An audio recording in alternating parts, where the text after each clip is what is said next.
Would you all just take your seats, please? So let's get going.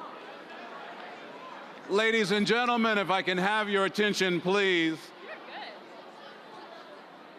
The Honorable Mary Bono.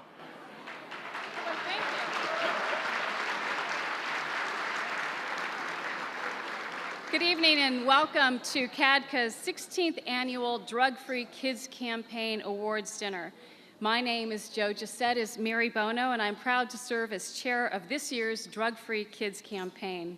I'm also a proud member of CADCA's Board of Directors, on which I have served for about 2 years. After leaving Congress, General Dean was the first to call me and say, "Hey Mary, can you join our board, join us?" And I was so thankful that he called and that I could continue my work in this area. So General Dean, thank you for that.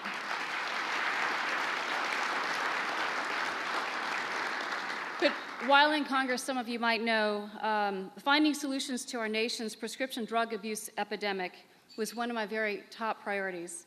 So I'm so excited that I can continue on that work, and I can honestly say that I think actually, don't tell a member of Congress this, sorry, Mike, but I think I'm making more of a difference from the outside than I did on the inside. I think you can get things done on the outside. But CADCA has been addressing the medicine abuse issue now for well over a decade. First by bringing the community together to discuss the problem, and then by developing tools and training to equip community leaders with the skills to reduce this tragic situation where it really matters, at the local level. CADCA coalitions are having huge successes on this issue, which is so reassuring, but there's so much more that needs to be done.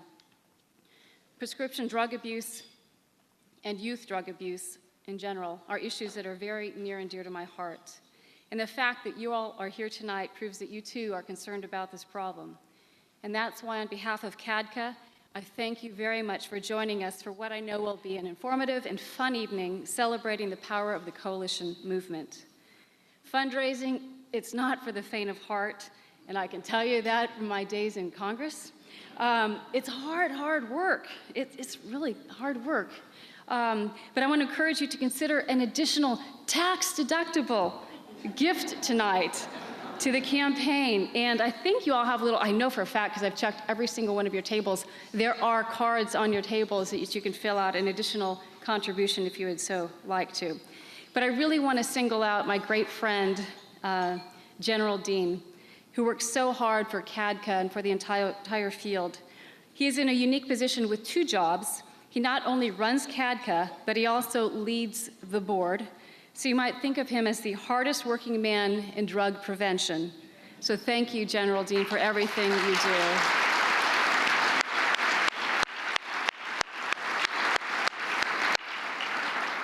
And I'd like to recognize Scott Melville, President of Consumer Healthcare Products Association and a longtime supporter of CADCA, for his work as the Vice Chair for this event.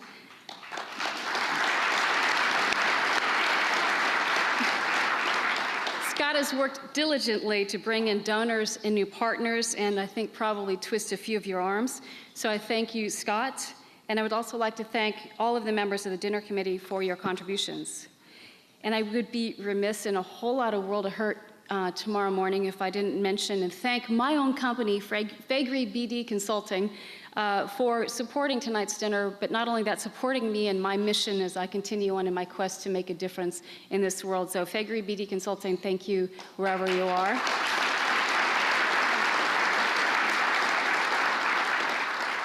But I know, so last year I emceed this event, and I didn't have to do it this year. I don't know if I was booted or relieved, but in any event, I'm relieved that we're going to be in really great hands tonight with my great friend, Joe Johns from CNN, who's going to be the MC. So Joe is known nationally for his crime and law enforcement reporting, and he's previously served as senior correspondent covering current and political events across CNN. But in addition to all of that, he's actually a really, really great guy. And I've known him for some time on Capitol Hill. We used to just cross paths, and I would look at him and just hope I wasn't in trouble that day. And he would always smile at me, and I'd walk on, and I was really relieved that I didn't get snagged. And I'm lucky because we have a friendship that goes back probably 15 years. So ladies and gentlemen, please help me welcome to the stage our wonderful host and MC for the evening, Mr. Joe Johns. right. Oh, yeah, we got it. Wow. Well, first let me say, she was never in trouble as far as I was concerned. She was one of the media darlings. I don't know if you know that, but you were technically one of the media darlings on Capitol Hill. And Mary Bono was one of the nicest members of Congress who would actually take the time to stop and explain things. So, and now you're in a different role, and as you say, you're making more of a difference on the outside than on the inside. And that's quite a statement, because you did quite a lot up there on the Hill. And I think the other quote that I picked up there, fundraising is not for the faint of heart. Lacey Clay and people like that, y'all know all. I just want to say, as we get started here, and y'all don't have to be that quiet. Come on, give me a break. This is very personal for me, so it's just such a great honor to be here. And I wonder in some ways why I haven't been here before. You know, because I've had a very personal relationship with the issues covering them, and even, you know, in my family and in my friends, the issues of substance abuse, drug addiction and recovery. These are things near and dear to my heart. In fact, a very personal story, and I know this isn't off the script, and there's somebody holding a watch wondering, okay, how long is he going to talk? Way back in the late 1980s and the early 1990s, I was a cub reporter here in Washington, D.C., covering the drug trade at the height of the crack cocaine wars.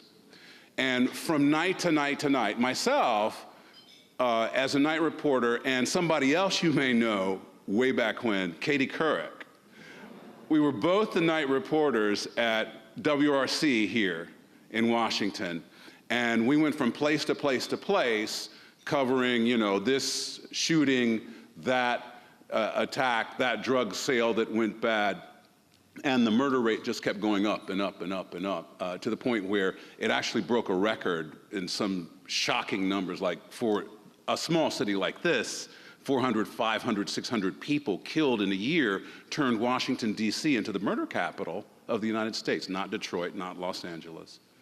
And there came a point, I guess right around 1993, that I became convinced that something bad was going to happen to me personally out there. And that's when I went downstairs at the NBC bureau here in Washington and met with Tim Russert, who was the bureau chief at that time of NBC News. And I told him, number one, I think I need to change. Number two, it's really dangerous out there, and I'd like to maybe get off the streets. And so he said, we would find a place for you, and he did, and that's how I ended up doing national news. First for NBC on the Today Show, and then later I came on over here to CNN. So that's a personal story for me, but many others, like the young men I tried to mentor, the young men I tried to help, some were able to come to the other side of it, and that tells the wonderful story of human resilience. On the other hand, there's that tragic story, and we saw that very personally as well. And then look at where we are right now. There's an upheaval in the United States, and it's hard to imagine just where all of it is leading. I know a couple years back, Colorado, Washington State, you know, people still ask, what was that? How did that happen? So we're trying to cover these issues and be fair, and I'm not going to be judgmental or editorialize, but at the same time, I can tell you, it's a confusing time right now in America on the drug front. So you guys are at the forefront of it, and the work you do off of Slater's Lane over there in Alexandria, it just resonates all across the country. And I think you do deserve a big hand.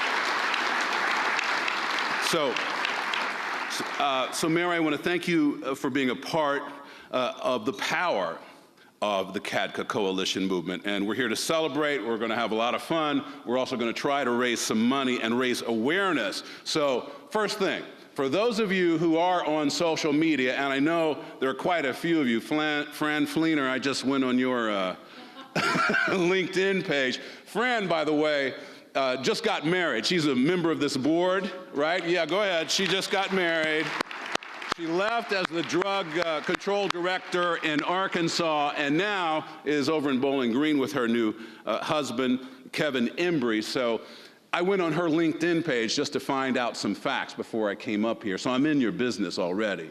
But what I want, what I want to say to you is that if you tweet, if you Facebook, use the hashtag #DrugFreeKids campaign. I've already done it a couple times today, and it's posted also on my Facebook. And include me too, if you don't mind. I'm at Joe John CNN, and let's try to get something going here and get a little buzz going, if that's possible, all right? Now, we're going to honor the contribution of two incredible leaders who are committed to CADCA's mission, Alex Gorsky and Neil Austrian. We're going to hear a lot more about them later in the program. We celebrate tonight the fact that over 1,200 young people across this nation are being trained and empowered, that's the key word, to be leaders through CADCA's youth program called the National Youth Leadership Initiative, or NYLI. Now, as that very young cub reporter, as I told you about in Washington, I saw firsthand the ravages of drugs. And I guess everybody in this room would say they've had some impact in their lives, in their families, in their orbit, the addiction and drug problem in this country. The good news is that it's a preventable disease, and that's something we all have to keep emphasizing in the media as well, a preventable disease for which treatment works and people can and do recover. CADCA's youth and adult leaders tackle the challenges head on, leading with prevention, which saves lives. Now, let's start the evening with a big thank you, and a very important thank you to all the corporate donors whose names you're going to see in the programs if you read it. I see some of you flipping through it, and also on the screen. So let's say thank you, please, for the corporate, all right. Now, here's something you don't and can't say all the time in Washington. The mission of this organization is something both parties can agree on. No, seriously. Strong bipartisan support on Capitol Hill for this event alone, a record 141 members of Congress from both the House and the Senate signed on to the Congressional Host Committee. 141 members of Congress. And we have a number of congressional leaders and staff with us tonight, so let's begin by welcoming Congressman Mike Fitzpatrick of Pennsylvania and Congressman Lacy Clay of Missouri. Come on, stand up. We got to see y'all. All right. Thank you.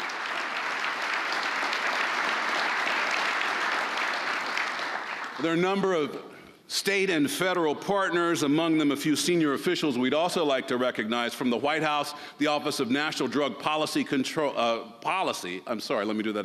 National Drug Control Policy, Deputy Director for Demand Reduction, David Mineta.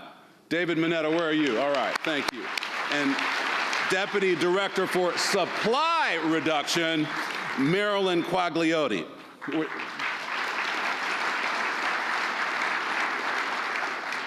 From the National Guard Bureau, Vice Director, Domestic Operations and Force Development, Brigadier General Gregory A. Haas.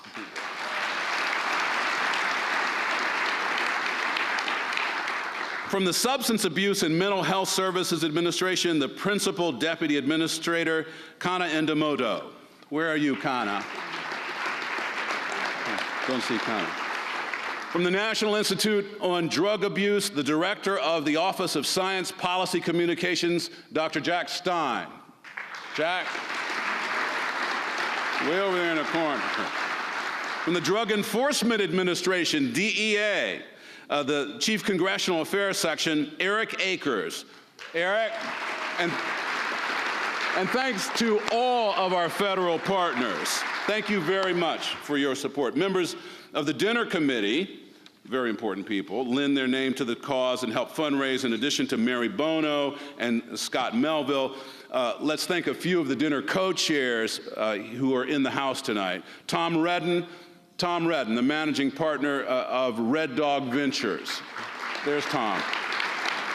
Kevin Warren, the corporate vice president and president of global growth opportunities at Xerox.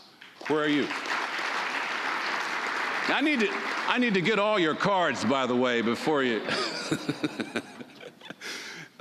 Everyone in this room is making an impact on one of our nation's biggest public health challenges, and you can take an extra step now by remembering to go ahead and bid in the silent auction or filling out a pledge card. There's a lot of great stuff out there. I saw a number of treatments to the spa, trips to the spa, I should say, also hotels, Arizona, that new spa out in Middleburg, Virginia that everybody's talking about.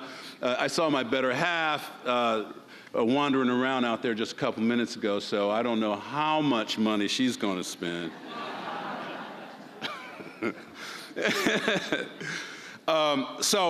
I think the other thing to say is we all have gimmicks in this business of trying to fundraise. And as Mary said, it's so important to try to get somebody to write one more check just to help this organization continue its mission. So if there's anyone out there who just wants to write one more little check, you know, I'll ask you to just hold up your hand.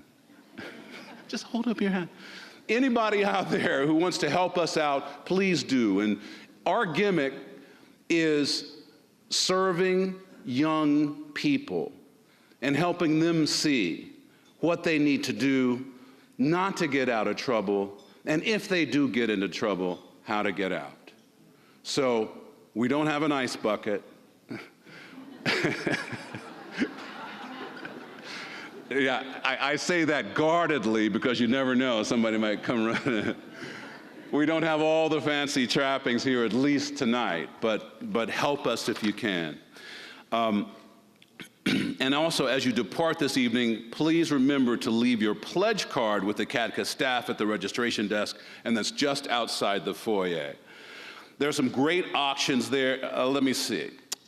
We have to thank our partners at IMN Solutions. Brian Knapp has worked overtime. Did I hear applause? Thank you. Brian Knapp's worked overtime to help us put together those vacation packages. And I guess the clock is ticking, as you know. Right now it is 7:30. We do plan to close the auction at 8:25. It's a good thing this dinner is when it is, because when you think about it, there are a number of other dinners that occur later in the month, and they're all doing the auction thing. Spend your money here with us first. All right. Now, it's my pleasure to bring to the stage General Arthur Dean, who just celebrated 16 years as chairman and CEO of CADCA on August 31st. After 31 years in the U.S. Army, he retired from the Army and joined CADCA. Talk about a change of assignment. He's worked every day since to make CADCA an exceptional organization. Please welcome General Dean.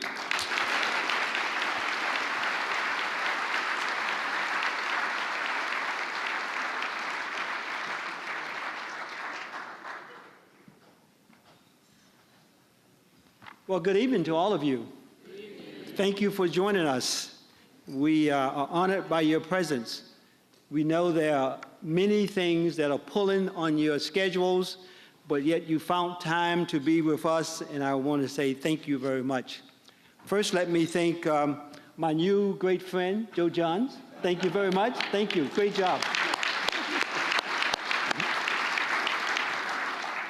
So I am here to say that together, and I mean this sincerely, we are a movement. You can see the sign behind me. And we can, in fact, make this movement significant, impactful, and change communities one community at a time. And I want to thank each of you for being a part of the movement. The fact that you are here, we have enrolled you in the movement. And we want to thank you for that. It's our theme for 2014, and we want to continue to promote this concept of power in the movement. So thank you very much. But even as you heard described earlier, in these very difficult times, and yes, we are in fact experiencing challenging times, I know that we can in fact have an impact. Our young people deserve that. and we will give them nothing less. So we must begin tonight by working diligently to make sure that we're doing everything possible to help these young people. But let me say first that I want to thank the people that allowed me to be here to serve you for the last 16 years.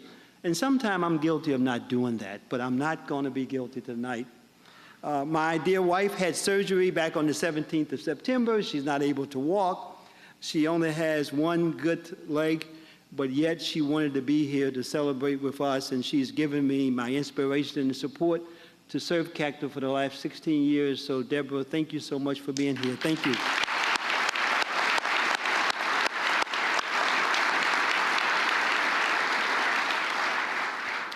And if I might get a little personal, my oldest daughter wanted to be here, but she could not be here tonight because she and her fiance is in their premarital class. So they are learning how to become a couple, and that's going to happen next June 2015. So Angela couldn't be with us. And my youngest daughter, Christina, is away at college and doing just fine, and she's in her senior year. But they have been my inspiration, and I wanted to thank them before I forget to do that. Special recognition to my friend Mary Bono for your great leadership and for stepping up and chairing this dinner, and to my good friend Scott Melville as well. Thank both of you very much for your hard work. We are so grateful, Mary, that you graced us by becoming a part of our board of directors, and I want to applaud both of you. Please let me do that. Thank you.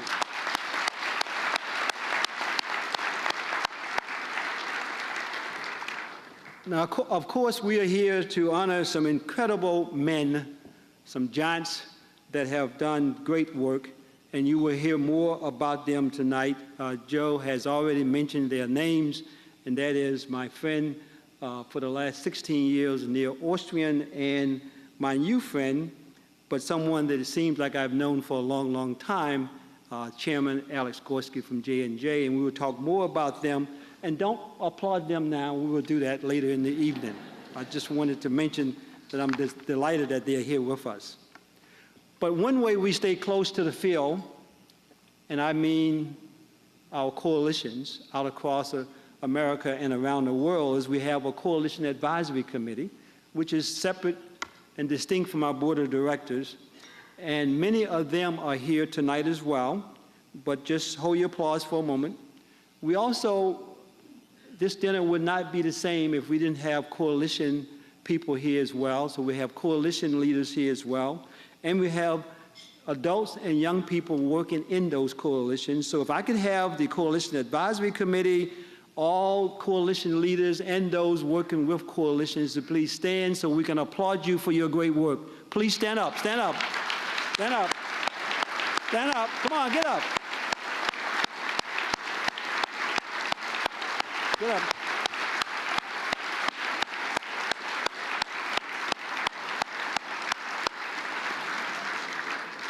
So thank you for being here and for what you do every day. It is lonely but critical work.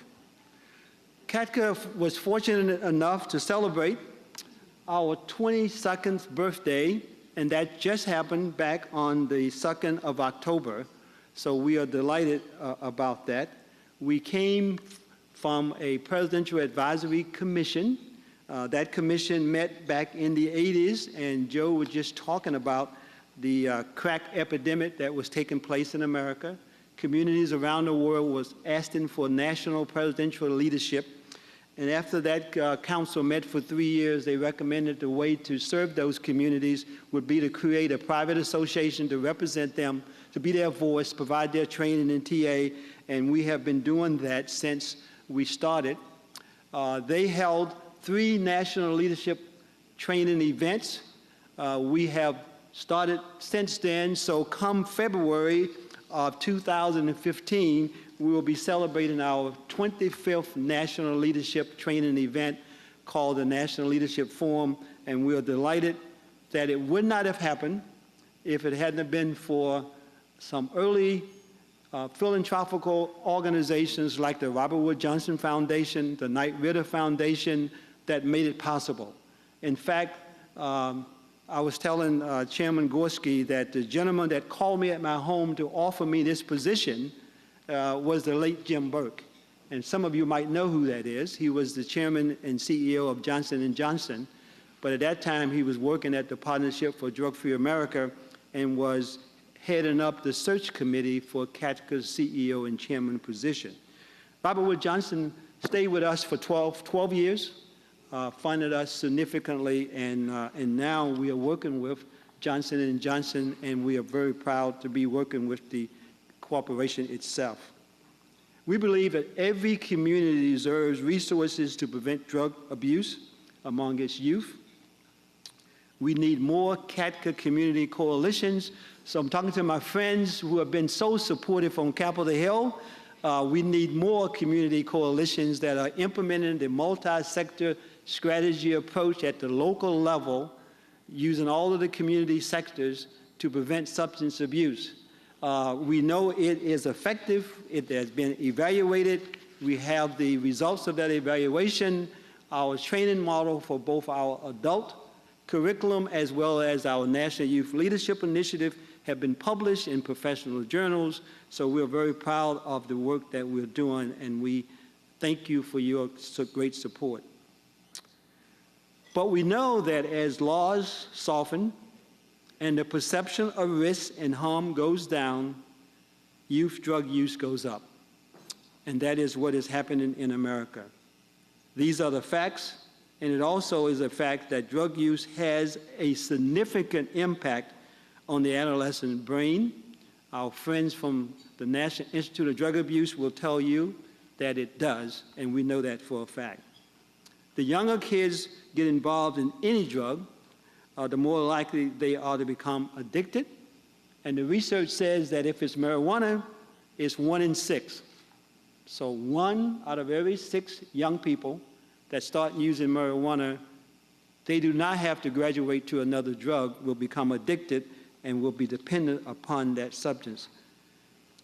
So youth drug use doesn't happen in isolation.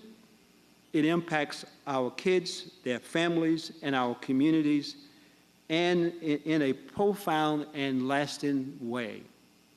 It also has a direct impact on their educational outcomes, and that's something that all of us need to be concerned about. And I'm so pleased that we've been able to convince corporate America to help in this cause, because they will be the recipient of young people, hopefully that are drug-free, but if not, they're going to find them, they're going to have difficult finding them as well. Even in these difficult times, CADCA leaders, and we call them our first responders on the drug issues, are having positive impacts. And I thank God that we have them all around the country, and now in 24 countries throughout the world as a result of our international program. We are creating everyday scientists. Our good friend Dr. Alan Leshner, who serves on the board, would be proud of us that we are creating everyday scientists who can gather data and strategically build a comprehensive plan to address their own local community conditions. Whether their priority could be reducing underage drinking, it could be tobacco use, it could be marijuana, it could be any misuse or abuse of over-the-counter or prescription medicines, but they are doing work based on the data. So I'm proud to report that CADCA's training, as I said earlier, has been evaluated and has been published, and we are very proud of that. And the facts tell us that when they are trained by us, and we're training thousands and thousands of them, and you will see that on the slides as they go by, they are having an impact locally. I want to tell our good 2 members of Congress that they're having an impact locally in as early as 6 months. It doesn't take an eternity to turn this around.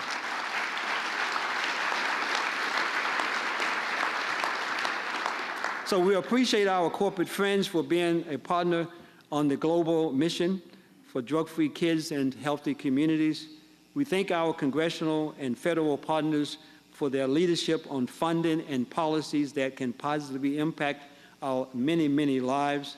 Later tonight, you will hear from two young leaders who represent our National Youth Leadership Initiative, and I know you will be impressed with them and their skills and the work that they're doing back in their communities. My papers are sticking. Sorry about that. So each year, they are a highlight event, and this is one of them. We are inspired as a result of that. And in the coalition world, partnerships matters. And it's all about the collective power of the movement. And at the same time, this requires all of us to take an individual step in the same direction. By being here tonight, you have stepped in, you have stepped up, and we know we can count on each of you. I am proud to say that I am CADCA, and I want to leave each of you with this video presentation and thank you and wish God's blessing on each of you. And I know you will agree that we are CADCA. Please run the video.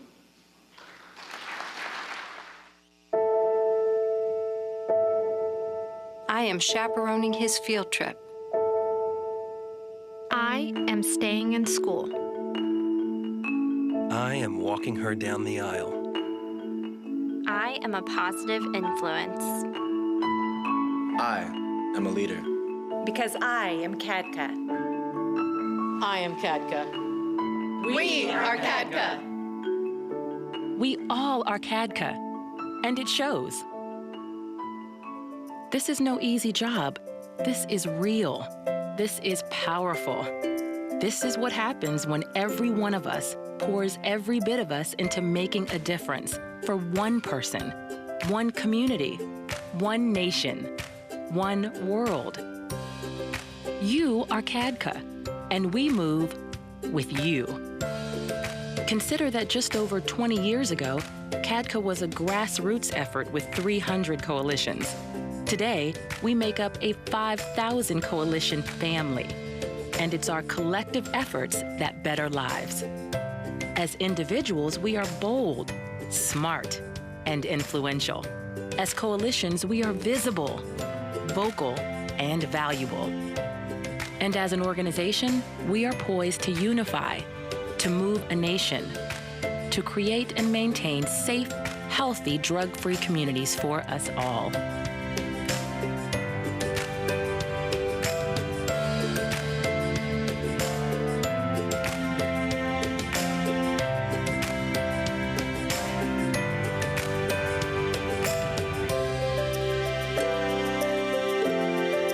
Feel the power in our movement. We are CADCA.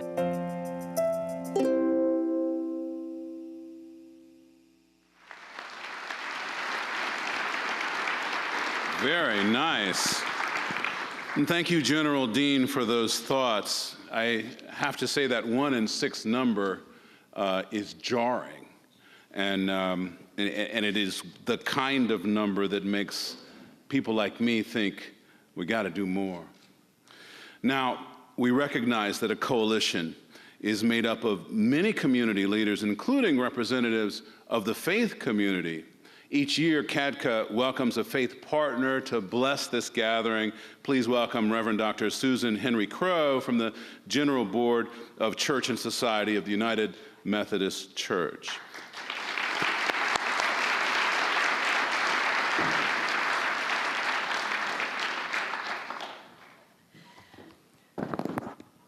General Dean, Joe Johns, it is an honor to be here tonight to celebrate this very important evening.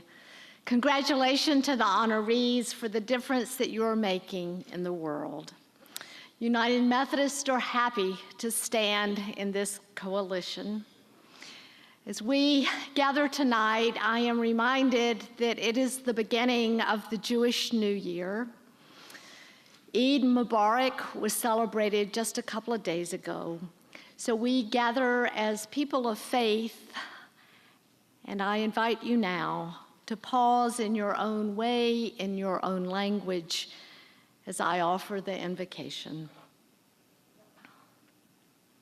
Holy God, You created us for life and love and freedom from all that destroys life. You created us for your delight. You created us for one another and for life together. We live in a wounded world where suffering abounds, where children are vulnerable, where hearts and promises are broken, where sickness surrounds us. We grieve a world where our vulnerable communities are exposed to drugs and addiction, where poverty burdens us, and we are tempted to look away. We remember those who suffer from addiction and suffer in any way. As you accompany us, may we walk with them. Little by little and day by day, we yearn for and work for a world where health, wholeness, life, and bounty are ever present. These communities gathered here of the brave and courageous people working for a safe and drug-free world bring hope with small kindnesses, acts of mercy, advocacy for justice, and a vision of creation where all can thrive. These coalitions bring hope to those who suffer. O God, sustain and nourish them. We offer our gratitude for all gathered here and around the world that dream a world where all people flower and flourish, where there is health, joy, delight, and wholeness, where there is no disease, no addiction, no poverty, no war. Come now and bless us. Bless the earth which has provided this food. Bless those who farmed and delivered it. Bless the hands that have prepared it. Bless those who serve it. And bless all of us who find enjoyment in this gathered community and sustenance in this food so graciously given. May you be found in this meal, in this new year, flowering with dignity, mercy, friendship, and hope. With great thanksgiving, we say, Amen. Thank you, Reverend. And now, bon appetit. But don't forget about all the stuff you can buy right outside that door. And the clock is ticking, folks. You can't bid after something like 8:25, so go right ahead. All righty then. Hope you're enjoying that amazing dessert, topped off with just a fabulous meal. Let's give a nice hand to the Mandarin Oriental, the staff, the food preparers. Thanks so much for making this a lovely evening.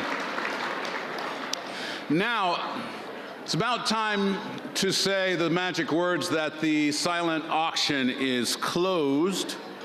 Thanks to all of you who participated. However, I can't imagine that they won't let you sign if you run out there right now. I'm trying, folks, come on.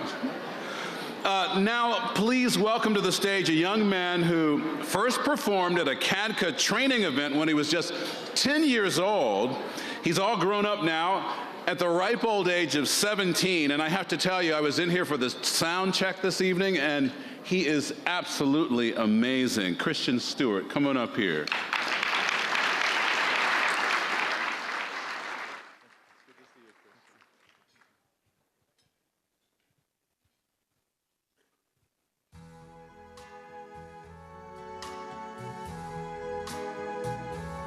I see trees of green, red roses too. I see them bloom for me and you. And I think to myself, what a wonderful world.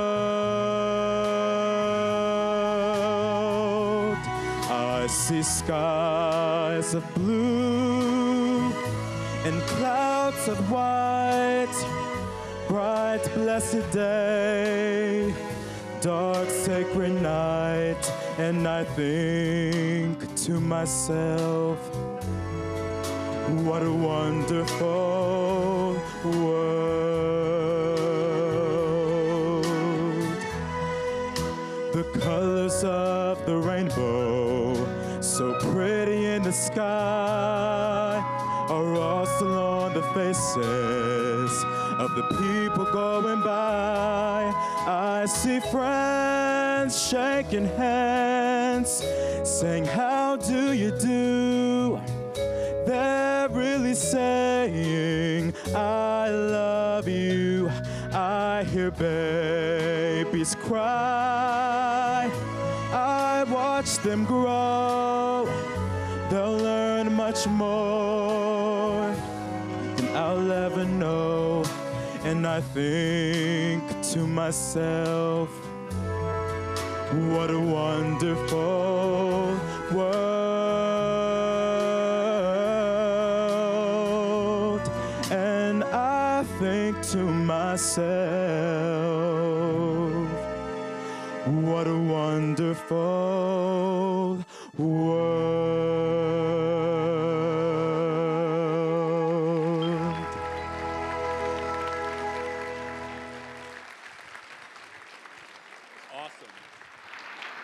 Pretty much perfect pitch there. We're going to get you on Glee next time, Christian. I'd like to welcome to the stage one of CADCA's major champions, Congressman Mike Fitzpatrick. The congressman is the lead House Republican working to ensure the drug-free communities program is funded at the highest possible levels and has been a co-sponsor of the STOP Act legislation to address underage drinking. He also serves as a member of the Congressional Caucus on the prescription drug abuse. Please welcome Mike Fitzpatrick. Thank you, Joe, for the introduction. And Christian, wherever you are, thank you for that beautiful gift of song. It is a wonderful world, and this is all about kids and future generations. We're going to hear from some great youth leaders. I met Melanie earlier tonight. She's reigning from Philadelphia, Pennsylvania, near my hometown.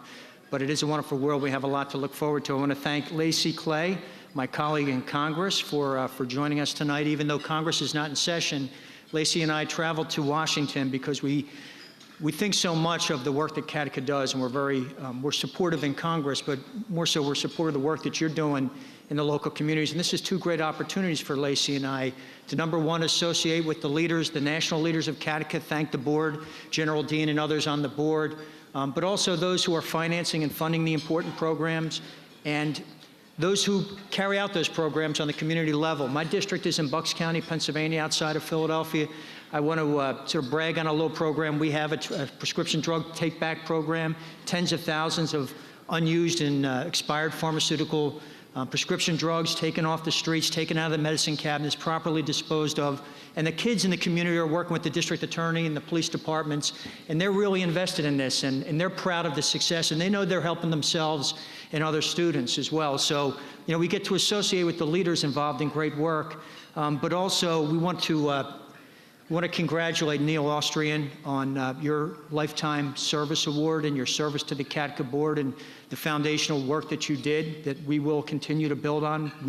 We hope to be able to do that, so we want to congratulate you and Alex Gorsky, my constituent from Bucks County, Pennsylvania, who is your Humanitarian of the Year. Alex and I come from this little area outside of Philadelphia. In addition to Alex, there are three famous people that came from Bucks County. General Dean's wife, Deborah, who's here, Bucks County, Pennsylvania. And James Michener, a famous author. You may have heard of James Michener. And Margaret Mead, another famous author. And the reason I raised Margaret Mead is she has a quote that I think is relevant to the motto on the banner behind me, the power of the movement. Margaret Mead said that we should never doubt that a small group of committed, thoughtful citizens can change the world. She said, indeed, it's the only thing that ever has. And to me, that's what CADCA represents, a group of committed individuals changing the world. You're certainly changing it for the families and the young citizens out there. and each of you as individuals are involved in that as well. So don't stop fighting for our communities. Please don't stop fighting for young citizens. You're doing a great job, and we're proud to be with you. Thank you so much.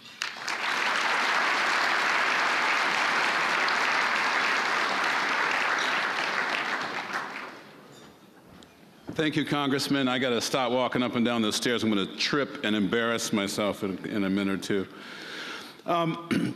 We now begin our awards presentations with the Lifetime Distinguished Service Award. Tonight we honor Neil Austrian for his incredible service of history to CADCA.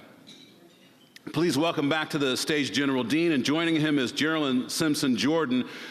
You know, when I first read this, I thought I was going to say a 21-year-old veteran. Actually, she's a 21-year veteran, but she's also 21 of the CADCA Board and the Vice Chair for Coalition Relations.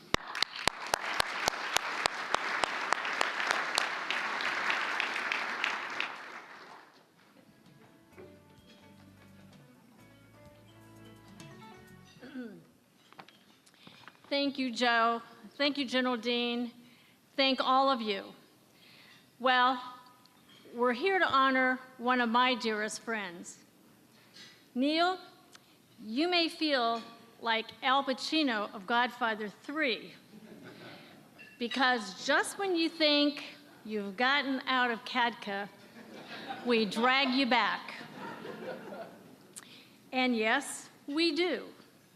It's not only because we've been able to reach out to corporate America to share CADCA's message, and it's not only because in your personal life you have shown patience and courage to help steer your children and others to fulfill their dreams. And it's not only because with the support of your wonderful wife, Nancy, you have persevered with us for more than a decade and a half of service. It is because we love you and we admire you and we never want to let you go. Neil brings a wealth of experience as an advertising executive, former president of the National Football League, CEO of Office Depot, and a member of many boards of directors.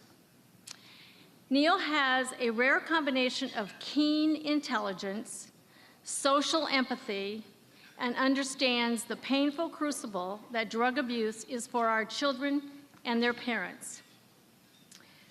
I have often witnessed and benefited from Neil's uncanny ability to synthesize complexities into simple concepts. Many great people with Neil's talents tend to intimidate and overshadow others, but not Neil.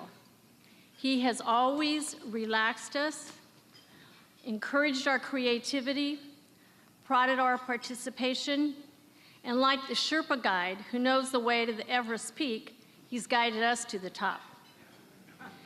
Neil, when you joined our board, you made us all better thinkers and doers. More often than I want to admit, at meetings, I would think to myself, thank God for Neil. He actually understands those blankety-blank spreadsheets. And you actually did. I learned to seek and trust your wisdom and advice as you help CADCA with our financial strategies, our compensation plans, our governance structure, and the many challenges of a rapidly growing organization.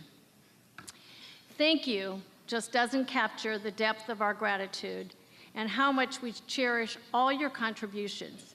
You are a hero to us and to all the children we have helped, are helping, and will help far into our future.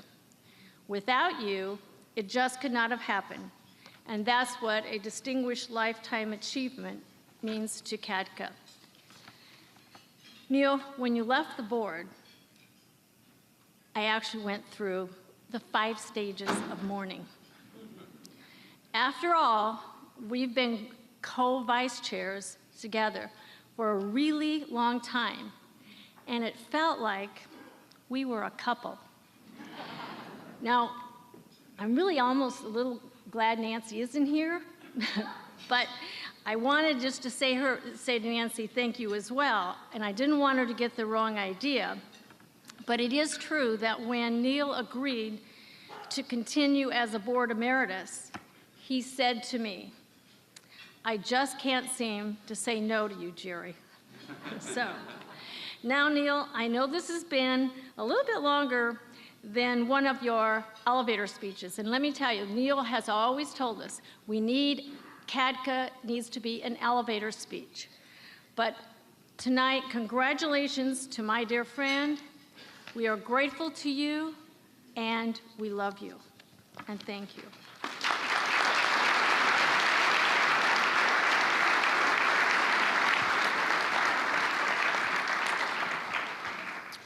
Thank you, Jerry. Wonderful remarks. It really is, as Jerry said, an honor for us to recognize Neil Austrian for his many, many contributions to CADCA, our mission and our organization. Many of the memories I have of Neil surround this event. This is the 16th one, and it is because of Neil that we are having the 16th one. In fact, it was Neil who introduced us to Office Depot, and their chairman became an honorary humanitarian. He introduced us to DirecTV, to our late friend, Gene Upshaw from the National Football League Association, and many, many others. I could go on and on. But our good friend Jerry Roach from Hikers and Struggles. But it has been Neil who has helped us enter into corporate America and have them understand the importance of our work. So we put together, not to music, didn't put any words on it, but we have a montage of pictures that you want to go down, you can see it, Jerry, that represents Neil's work in settings just like the one tonight. May we see that, please?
It was the year 2009. You all will remember the recession that we were going through, and we were trying to decide what to do with our dinner. And I reached out to Neil and we talked about this. And I asked him if he would be our Humanitarian of the Year, and he graciously accepted. And we did something differently. We didn't have a big dinner like this. We actually had a virtual dinner And financially, it really was a huge success. But I felt that we didn't necessarily give Neil the recognition that he deserves, so I'm pleased that he decided to allow us to give him the Lifetime Distinguished Service Award tonight, because I know he deserves that, and I have always wanted to do more for him and thank him for his 15 years of service. He's been a generous person, as Jerry said. He gives so much to us of his personal resources. He's impacted us in a significant way. And I really don't want to embarrass him, but I think I tried to go back and figure out what the financial impact has been. And Neil, don't get upset with me, but we think that it's probably approaching $10 million that he's brought to the organization. And we want to say thank you.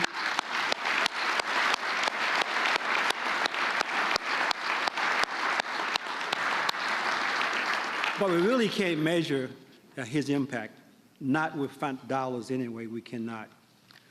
Neil, as Jerry said, is married to a lovely lady named Nancy. They have a beautiful family, 6 kids, several grandkids, right? 10 grandkids, and just a great family. And I met him and Nancy 15, almost 16 years ago. Jerry Roach, who was on our board, was the chairman, senior chairman of Hikers and Struggles, had this at dinner in New York, and I was invited to go. And Jerry put me at the table with Nancy. And I think it was God's will that I would be at the table with Nancy. And I said to her, I said, Nancy, I've been just selected to run this organization called CADCA. You know, I'm just leaving the military. I don't know a lot of senior corporate people, and I want to build a board of directors, and I need some people that really understand corporate America. And she said, why don't you ask Neil? I'm sure he will volunteer to serve on your board. He knows corporate America. And you know what? Nancy and Neil went home and talked about it, and Neil accepted. And he's been working ever since. So my hat's off to Nancy for making that happen. And it was February of 1999 when he started his work, and he did that up until February of 2014. I consider myself blessed, the organization blessed, to be his colleague.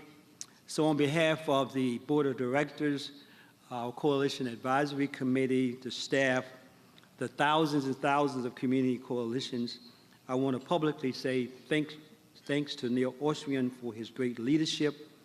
It's no greater honor to give him and bestow upon him the CADCA's Lifetime Distinguished Service Award. So Neil, may we come up so we can give you the award, please?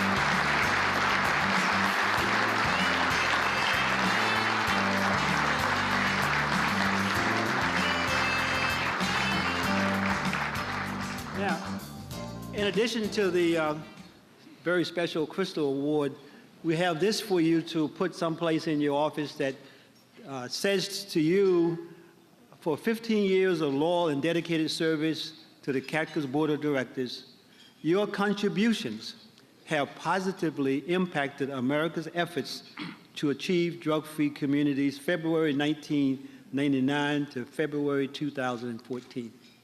And I'll hold these things.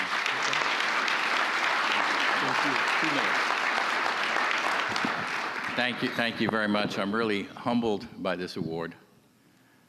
I need to correct something now. When Art sat next to my wife Nancy and dinner was over, I don't recall that I was asked if I would join the board. I was told I was on the board. So we solved that problem very quickly. At dinners, she always sits at my table. You know, it's been a great 15 years, but I accept the award not for myself. I'm accepting it on behalf of the 5,000 coalitions that do the work. It's easy for us to sit here. It's real easy for us to sit here and congratulate ourselves, but the real work's being done out in the communities, and the real impact and success stories that enable us to go back to corporate America and ask for their help is because of the success we've had out in those communities. And without that, we really don't have a business. So all you coalition leaders, this award is yours because you made my job much easier in terms of being able to help. So thanks.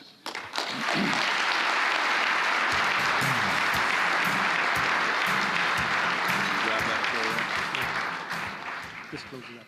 Just close it up. Thank you. Whoa.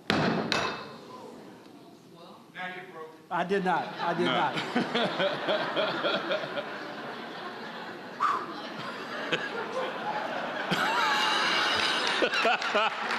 Really? Wow. Okay. Who said there's not moments of drama at the CADCA dinner? Come on. Okay. Where are we? All right.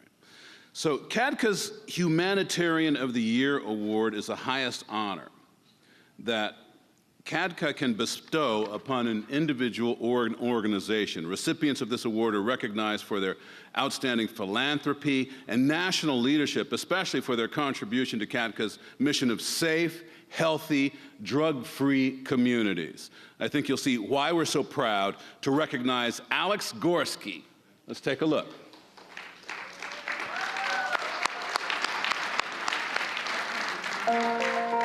So let's envision for a moment, just a moment, a world where creativity and innovation help remake our options for a better tomorrow. Alex cares about the youth of this country. It's something that drives him every day. There's an inner drive in him, not only to do the right thing, but to do something that is meaningful. We're really proud at Johnson & Johnson to support the community of anti-drug coalitions of America. And I think about the spirit within that group of what they're trying to accomplish. And I think about Alex Gorsky.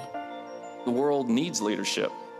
And it's not the I'm in charge kind of leadership, but leadership with a purpose. So the question I'd pose to you is, what kind of leader are you going to be? Alex is so bright for what he's doing at Johnson & Johnson, but beyond that, he has such an ability to reach beyond the role he's in and impact others. The Travis Manning Foundation was created to provide support to our returning veterans, families of the fallen, and to help create the next generation of future leaders. Alex has been involved with the foundation since it began. He cares particularly about men and women in the service. He's created jobs, opportunities for them in the Johnson & Johnson organization. We're very proud and honored to have Alex as a member of the Congressional Medal of Honor Foundation Board. Our primary mission is to mentor young people and to teach others before self, and Alex exemplifies a good example of a leader that wants to help and encourage young people to do what's right. Last year, he did Ferris State University an incredible honor, and Alex graciously agreed to be the inaugural speaker. And he spent an entire day here talking to the students, doing panels with them. It was an incredible day. He was able to have time to be a coach. Lacrosse maybe wasn't his first sport, so he didn't have all the real technical knowledge, but his mantra was, we are gonna work harder than any other team. And you know, it really ended up paying off. We ended up having an undefeated season. He's always been about doing the harder right, not the easier wrong. Johnson & Johnson supports all over the world better living, better communities, and community leadership. And that's where we have a lot in common with the organization, CADCA. So his participation in making sure we have a drug-free America, I think is very near and dear to his heart, because it is about a better tomorrow. It is about bringing out the best in every single person, and it's powerful. I think what makes Alex tick is his drive to make the world a better place. It's all about aspiration, how you want to make the difference in the world. And that's where Alex, I think, is the great example, what he does for us in the company, but also in the community. Whatever it is that he's involved in, you know he's going to give it everything he has. That's Alex Gorsky.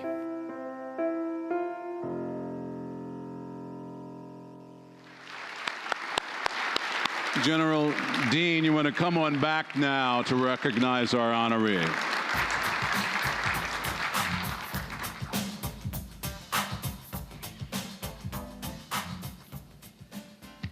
Well, this is my last opportunity to talk to you this evening, but it's a very special one. To spend just a couple of minutes trying to summarize and echo what you just saw in that beautiful discussion about this wonderful man, the chairman and CEO of Johnson & Johnson, and his team at J&J. They are all great leaders. But I want to share with you, and I think I may have discussed it earlier, that he and I have a historical connection.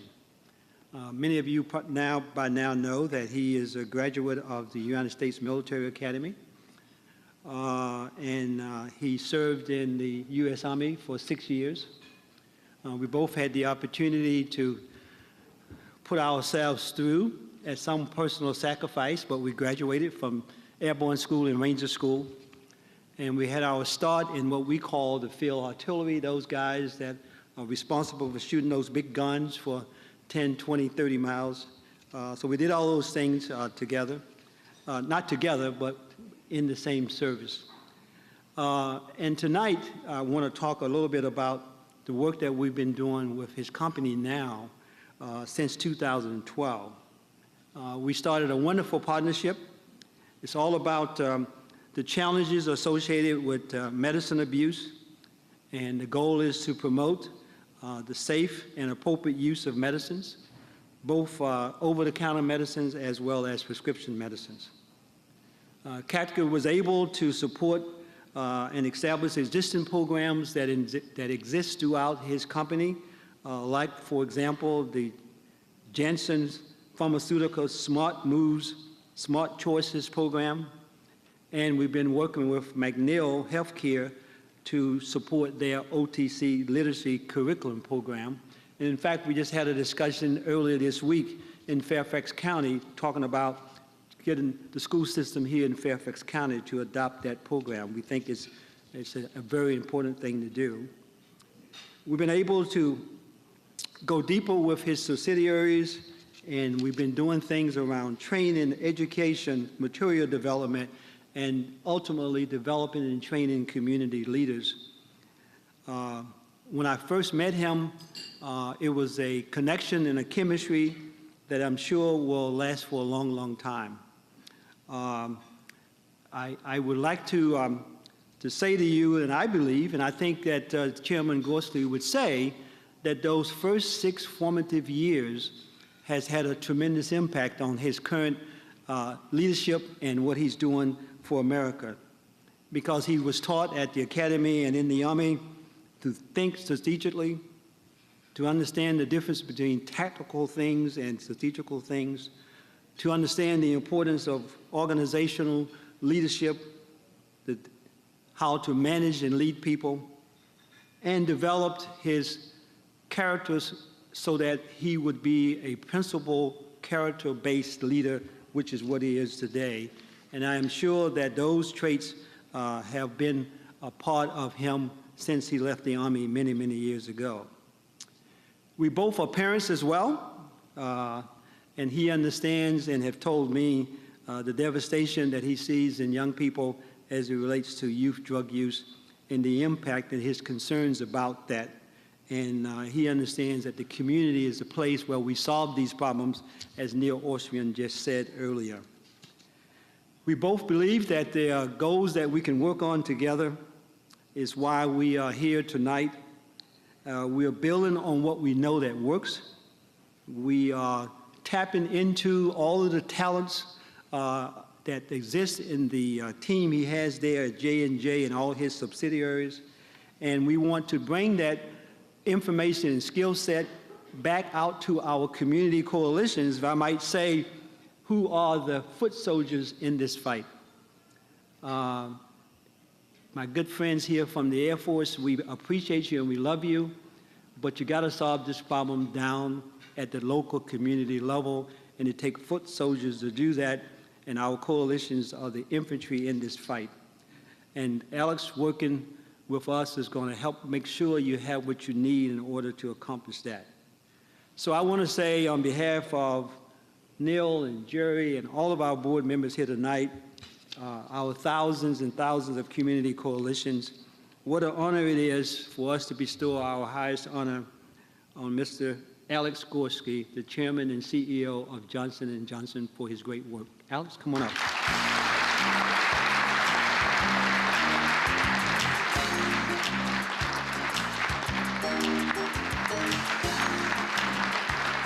I'm not going to drop it. I'm not going to drop it. You got it? Got it. Let's go with it. We won't trust him.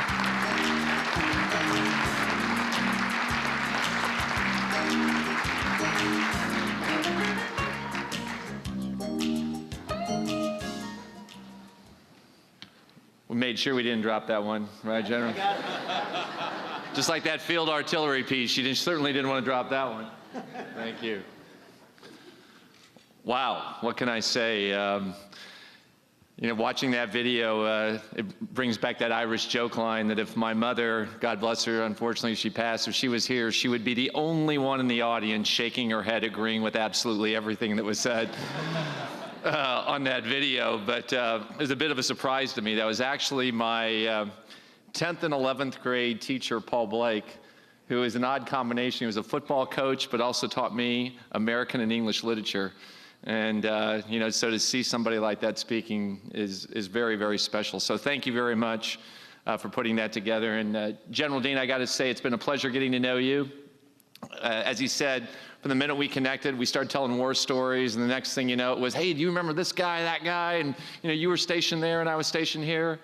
And I'll tell you, the world, our country is a better place for people like you who've given so much to the service of our country, both in the Army as well as in this incredibly important program. Let's give you a big round of applause.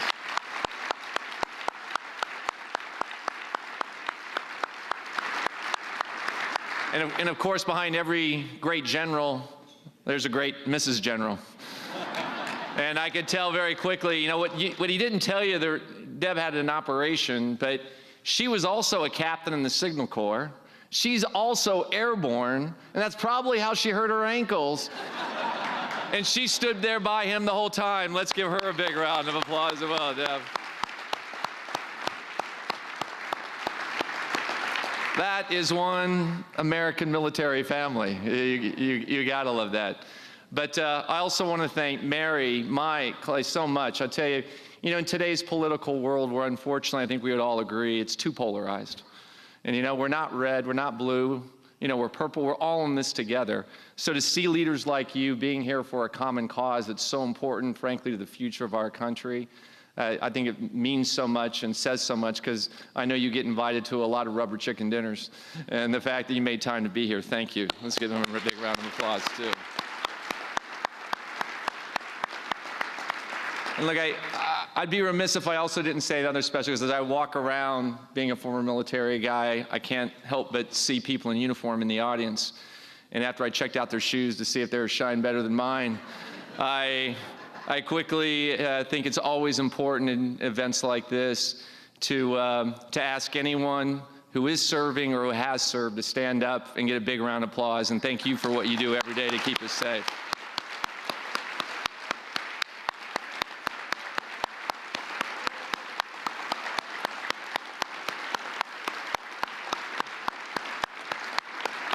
You know, without you, we wouldn't be able to be here and be able to do these kind of things, and we certainly appreciate everything that you do. Now, as any of you who have been to a lot of these events know, this isn't really about me at all. I'm really here on behalf of Johnson & Johnson and our 140,000 plus employees, depending on what day of the week it is, that are in about 265 companies around the world. Now, most of you know us for baby powder and baby shampoo, right? Come on, you can smell it when I say it, right? That is great branding. But we also happen to be the largest pharmaceutical company in the United States, 5th largest in the world, medical device company. If you've had a stitch in your knee, if you're wearing a contact lens, maybe if you had to take a product to make you feel a little bit better, hopefully that was one of ours. But it's really, and while those are great brands and great products, it's our employees that make it all come to life. And so I'm so proud of what they're doing, and whether it's working on things like the over-the-counter literacy program. We're working with the American Association for Poison Control Centers, Scholastic, and so many other great organizations. They really care about making sure not only that we're helping people, but we're doing the right thing. Or our Janssen Pharmaceutical Group, who's working with Stop Medicine Abuse and other partners in that area to make sure that those things are done. It makes me so proud. And I tell you, I am just humbled and honored not only to get this honor, but frankly, to be able to sit at the same table, to be able to stand on the same stage with them, because they really make our company great in so many things that we do. Now, as I thought about CADCA and Johnson & Johnson, I think we do share some common things. I think, one, it starts with a tremendous commitment to mothers and fathers and children, as well as the communities where we all live. Because I think that's, at the end of the day, why we do this and why we think this cause is so important, because they're so important. I think we also realize that we can't do this alone. We've got to work together. And when you think about the coalition, the groups that are forming, not necessarily conventional partners, that can in fact get aligned behind such an important cause for our country, I think it's remarkable. And we know that that's where you bring 1 + 1 and you get 4 or 5 as a result, by bringing together groups of people like that. And last but not least, it's about health.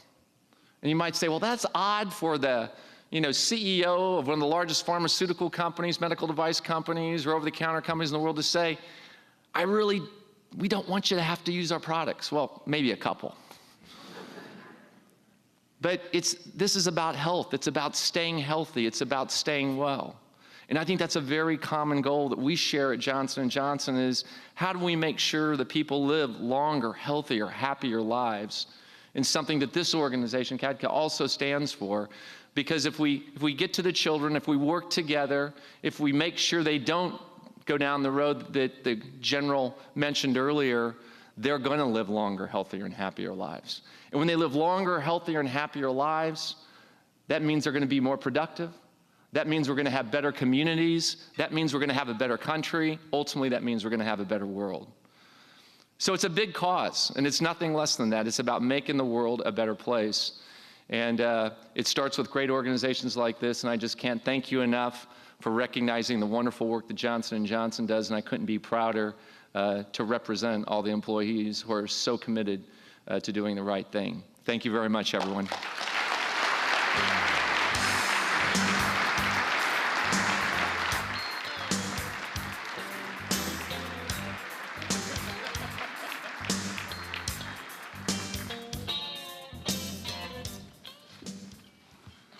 Yeah, I told him I thought he should take the award himself. Sorry, General. I know. CADCA coalitions across this country are working to stop drug abuse before it starts. One way to do that, obviously, is to empower youth leaders. First off, we have Joseph Youssef, who is active in CADCA's NYLI program, works closely with the DC Youth Leadership Prevention Course, sponsored by the DC Department of Behavioral Health Addiction Prevention and Recovery Administration. Woo, that's a mouthful. Joseph is an AmeriCorps member and a youth leader for the Wards 1 and 2 Youth in Action program. Joseph is a freshman at the University of the District of Columbia. And to follow Joseph, please welcome Melanie Piscai. Until transferring to George Washington University, Melanie was an active member of the Westchester Communities That Care Coalition in Pennsylvania. At 15 years old, she began her career as a certified CADCA trainer. Melanie has represented CADCA around the globe, from the United Nations Commission on Narcotic Drugs in Vienna, Austria, to the first global forum on youth drug use prevention in Abu Dhabi. Let's welcome our NYLI trainers.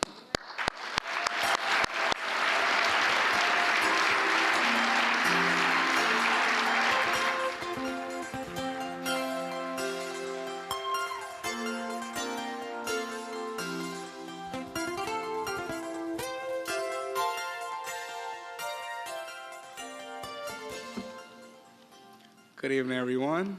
Good evening. It's truly an honor to be here tonight, and I would like to thank CADCA for this opportunity.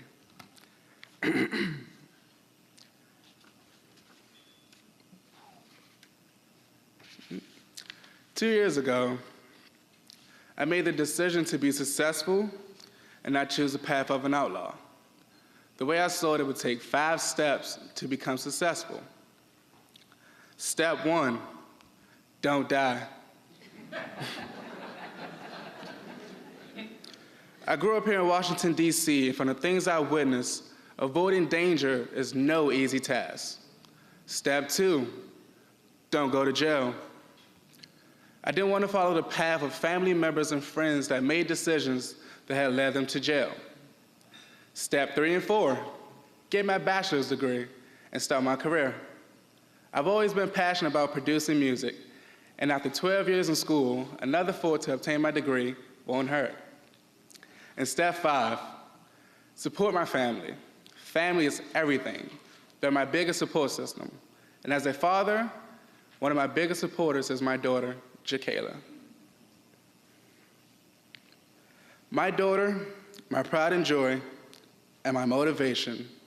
Jakayla turns 2 this November. When I look at her, I realize how valuable the National Youth Leadership Initiative has been for me and my path to success. 2 years ago, I was approached to join the DC Prevention Center's Saturday Youth Leadership Initiative hosted by CADCA. At the time, I was just a high school student.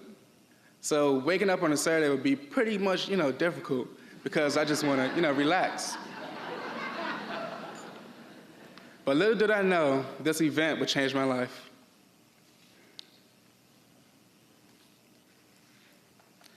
At this training, I learned 6 leadership principles that have stuck with me. They are determination, courage, integrity, altruism, collaboration. Did I forget one? Did I forget one? Okay. Let me repeat this, please. Wow, too many note cards right now. All right, here we go. Nope, wrong one. This is, woo. Yes.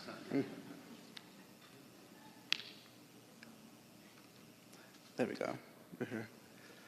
May I repeat, I learned 6 leadership principles.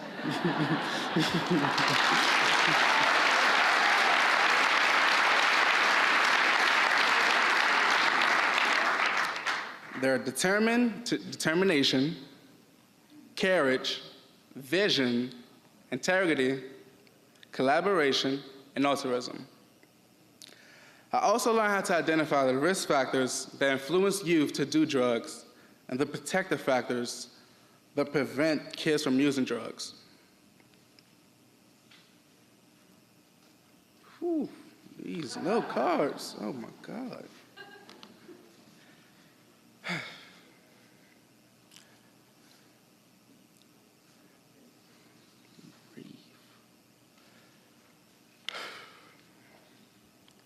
I also learned the strategic prevention framework, which helped me create change in my community. It was great to be there with other youth who envisioned change, but it was even better to see adults that actually cared and supported us. With all this support, I started to believe that this goal of helping my community could actually happen. I began to think, what if this movement becomes successful enough for other youth who wants to make a positive impact in their neighborhoods? I saw the possibilities for the rate of crime to drop, for kids to actually have fun at a playground and not be distracted or frightened by drug dealers, and the opportunity to see a cleaner community where everyone is aware of what's happening in their neighborhood.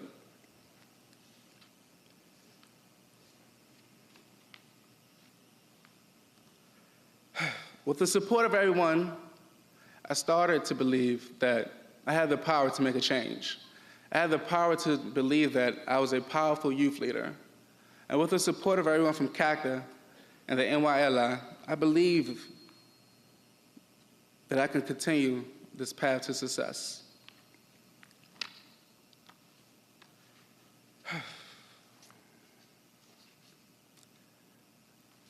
I'm still happy to say I've made progress since beginning my journey at the NYLI, and I'm still on a path to success. Till this very day, I follow the 5 steps to success, and I use the 6 leadership principles I learned in my own life. Through determination, I'm still alive. Through courage and integrity, I'm not in jail. Through determination and vision, I'm halfway through my first semester in college.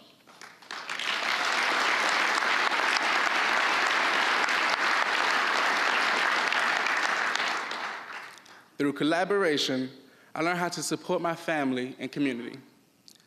Through altruism, I'm giving back to my community, and I intend to continue supporting my city and make it a happier and safer place, thanks to the NYLI and CADCA. Thank you.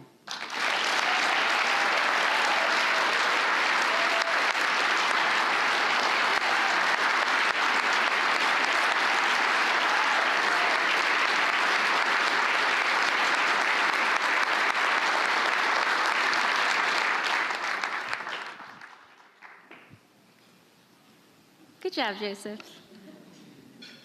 Good evening. Oh, we'll try that one more time. Good evening. There we go.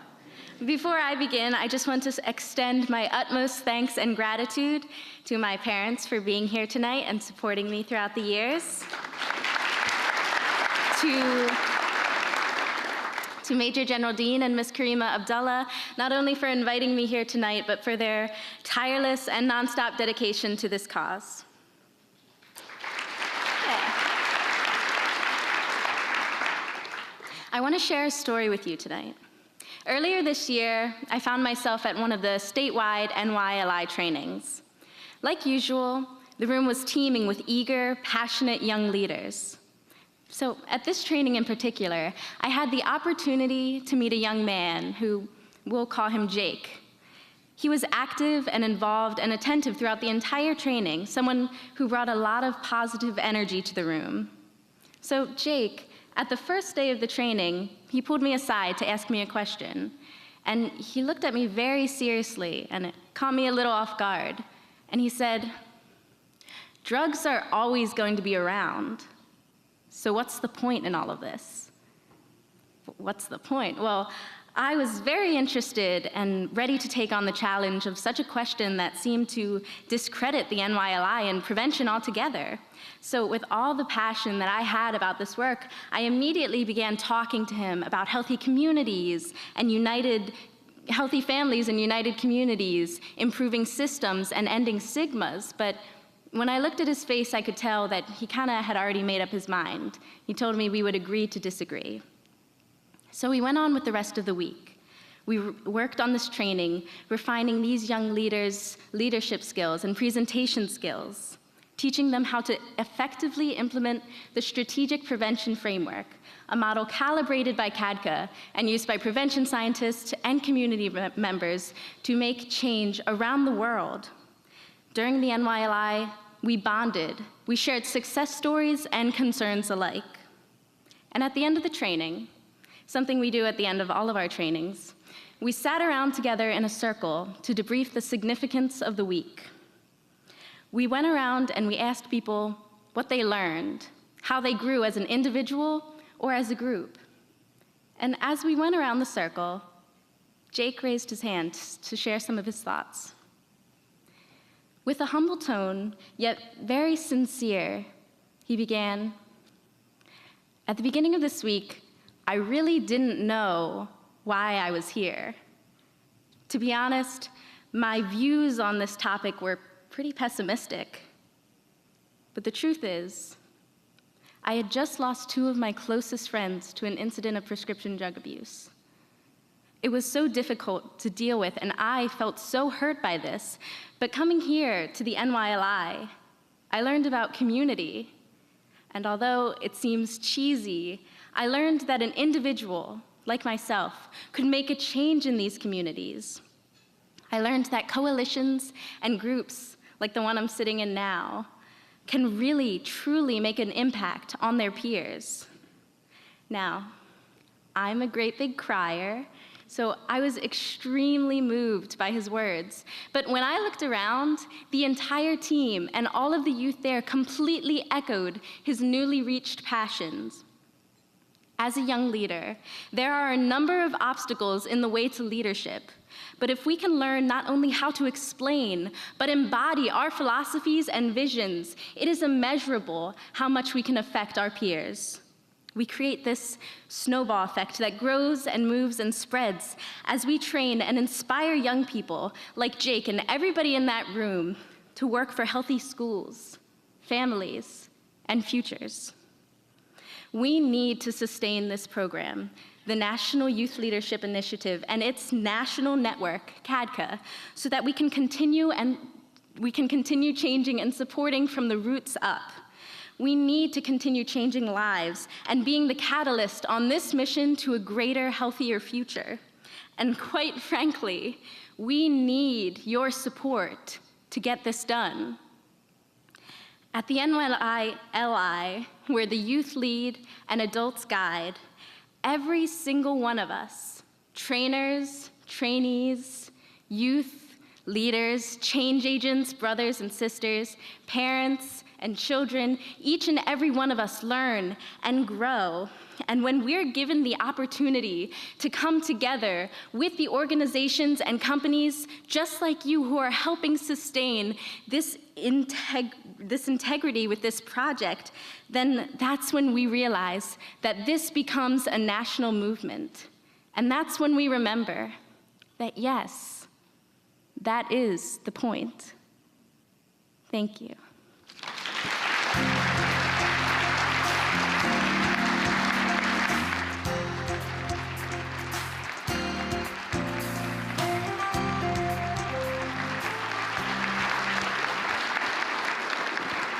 Incredible, amazing, inspirational. And just remember that the things you do here, whether they are financially, whether they are word of mouth, your donations and your support, actually help the programs, very much like CADCA's NYLI. And ladies and gentlemen, it has been an incredible evening of what we would refer to out in the city as natural highs.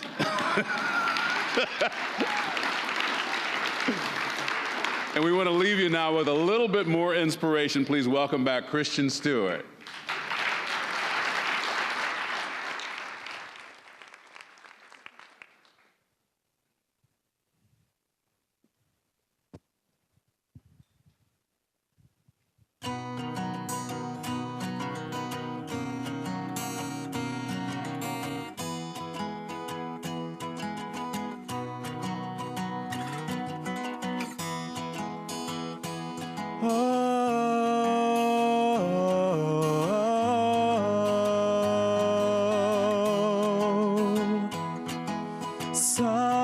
Somewhere over the rainbow,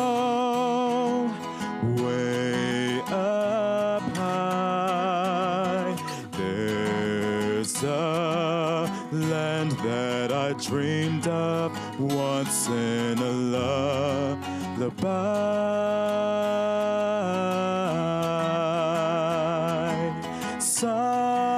Somewhere over the rainbow, skies are blue and the dreams that you dare to dream really do come true.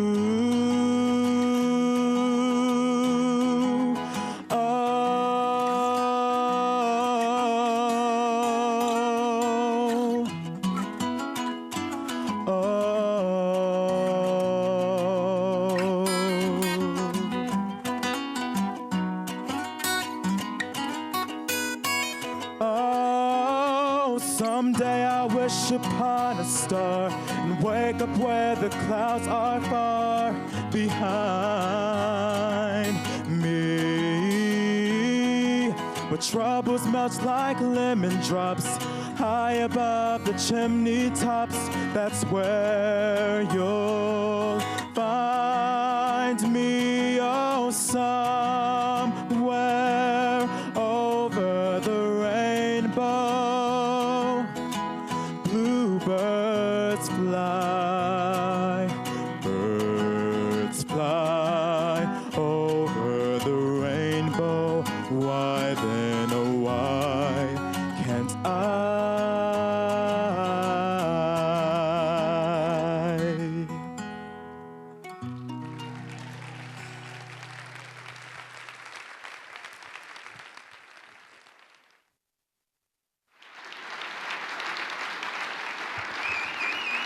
Wow.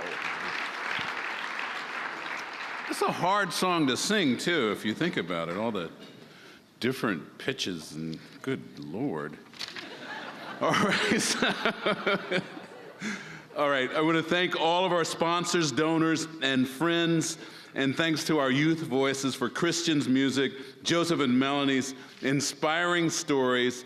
And thank you to the power behind CADCA's coalition movement, to the thousands of adult and youth leaders working every day to make positive changes all over this country. Thank you so much. One last round of applause. And that's it. They always told me when you're emceeing, make sure the program ends on the same night it began. And we have achieved at least that. So, as you leave tonight, please check the sign by the registration desk to see if you have won an auction item and turn in your pledge card and your check. And CADCA will be sharing with you a special parting gift on behalf of CADCA and everyone here. Good night.